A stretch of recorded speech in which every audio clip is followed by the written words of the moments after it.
मिस्र की धरती हजारों सालों से अपने सीने में अनगिनत राज छुपाए बैठी है।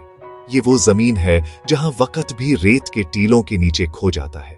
यहाँ की हवाएं आज भी उन फिरौन की कहानियां गूंजाती हैं। उनकी ताकत और शानो शौकत की मिसालें दी जाती थीं, पर साथ ही दफन है वो रहस्य जिन्हें कोई सुलझा नहीं पाया। क्या हुआ उन बादशाहों का? कहां गए उनके बेशकीमती खजाने? और सबसे बड़ा सवाल, मौत के बाद वो क्या लेकर गए? कहते हैं कि हर पिरामिड, हर मकबरा सिर्फ एक कब्र नहीं बल्कि एक पहेली है। एक ऐसी पहेली जिसका जवाब बहुत कम लोगों ने ढूंढा। ये कहानी भी ऐसे ही एक राज की है, एक ऐसे फिरौन की जिसका नाम इतिहास से मिटा दिया गया, जैसे कोई नहीं चाहता था कि दुनिया उसे जाने। कहते थे उसके पास अनोखी शक्तियां थीं। उसकी कब्र ऐसी जगह बनाई गई जहां नजर न पड़े। सदियों की धूप और तूफानों ने उसे ढक दिया, पर किस्मत अपने रास्ते बना ही लेती है। तो चलिए उस अंधेरी पहेली में उतरते हैं। वो साल 2025 की एक तपती दोपहर थी।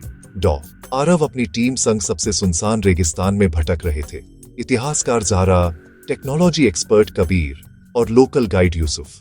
मकसद, खोए हुए फिरौन अनकतेब का मकबरा। हफ्तों की मशक्कत के बाद भी हाथ खाली थे। सूरज आग उगल रहा था और चारों ओर था रेत का समंदर। उम्मीदें दम तोड़ने लगीं। वापस लौटने का ख्याल घर करने लगा।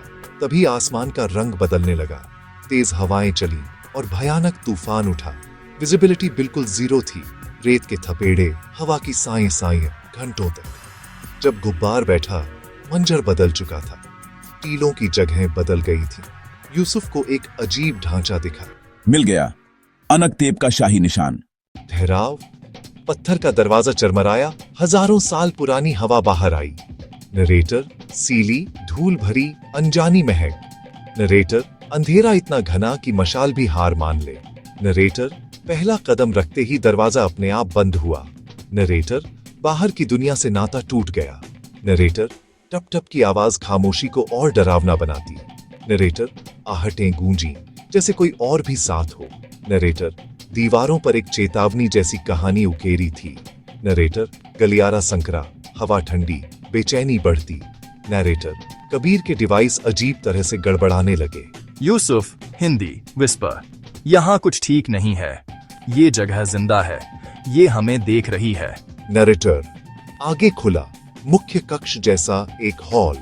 नरेटर, चबूतरे पर रोशनी पड़ी, आंखें चौंधिया गईं। नरेटर, सोने का ताबूत, पर जैसे भीतर से रोशन। नरेटर, डर, खतरा, रास्ता सब भूल गए। ठहराव। ये कला विश्वास से परे। चेहरे पर घमंड, ताकत और अजीब उदासी। डायरी, अविश्वसनीय, अनकतेब का ताबूत। ये धरती के राज की नहीं, आने जाने की कहानी है। अंदर बाहर से गर्म है, जैसे कोई सो रहा हो। जिज्ञासा ने डर को मात दे दी। उन्होंने तय किया, ताबूत खुलेगा। हजारों साल पुराना ढक्कन, हिलना मुश्किल। घिसटने की चीख पूरे कक्ष में गूंजी। दरार से ठंडी नीली रोशनी भिन भिनाहट के संग। उपकरण बंद, सांसें थम गईं। मम्मी नहीं, एक जिंदा सा इंसान, अनकतेब जैसा। सीने में धड़कता क्रिस्टल और आंखें खुल गईं। मशालें बुझीं, नीली रोशनी ही उजाला। दीवारों की परछाइयां जी उठीं, खामोश जुलूस। वो काली परछाई मानो सदियों का पहरेदार। एक गूंजता सवाल दिमाग में, कौन हो तुम? शब्द गले में अटक गए। ये किसी अंतरिक्ष यात्री की कहानी थी जो हजारों साल पहले धरती पर फंस गया। परछाई मानो उसका साथी, उसका रक्षक। उसने सीने से क्रिस्टल निकाला। शरीर रेत बनकर हवा में घुल गया। ये ताबूत नहीं, एक स्टेसिस पॉड था। ये कब्र नहीं, इंतजारगाह थी। अनकतेब फिरौन नहीं, दूसरी दुनिया का वासी। क्रिस्टल तेजी से धड़कने लगा और कक्ष से आसमान की ओर एक सिग्नल गया। क्या उन्होंने एक खतरे को बुला दिया? अब जवाब रेत के नीचे नहीं, सितारों के बीच है।